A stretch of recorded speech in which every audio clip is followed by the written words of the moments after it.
Una sa ating mga balita, ikinatuwa ng Malacanang ang pag-angat sa survey ni Liberal Party Standard Bearer at dating DILG Secretary Mar Rojas. Ayon kay Presidential Spokesperson Edwin Lasierna, may tuturing na refleksyon ito ng iba yung pagtitiwala ng mamamayan sa kakayahan ni Rojas na mamuno sa bansa.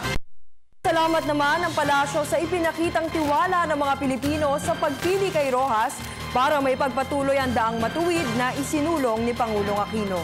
Narito ang ulat ni Rocky Ignacio.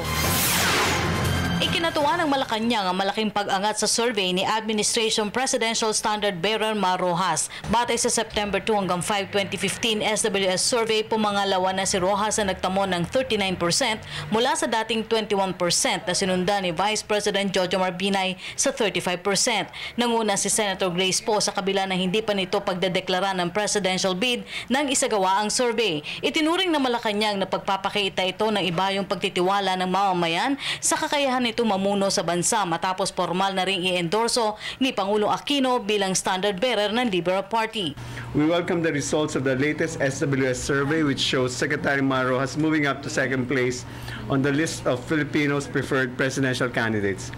His 15 percentage points up from 21% last quarter to 39% is the biggest one recorded in the survey and reflects growing sentiment that he is the best leader to succeed President Aquino in 2016. Nagpasalamat ang Malacanang sa ipinakitang tiwala ng mga Pilipino sa pagpili kay Rojas para maipagpatuloy ang daang matuwid na isinulong ni Pangulong Aquino. Sa naturang survey rin na itala ni Pangulong Aquino ang mataas sa satisfaction rating sa 64% mula sa dating 57% noong Hunyo.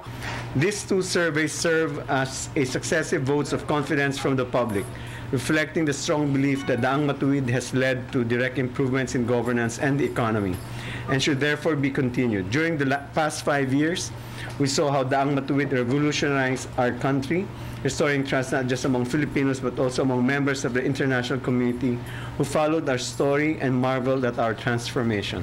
Samantala, iginit ni Lasierna na patuloy niyang ginagampanan ang kanyang tungkulin bilang presidential spokesperson. Ito ng kalihim sa panawagan ng manon ni Senator at Vice Presidential Jesus Escudero na dapat na ito magbitiw sa pwesto dahil sa mistulang nagiging tagapagsalita ito ng Liberal Party. Siguro maliwanag doon ang aking principal, si Pangulong Aquino, tumaya kay Secretary Mar Rojas. Para sa Telebisyon ng Bayan, Rocky Ignacio.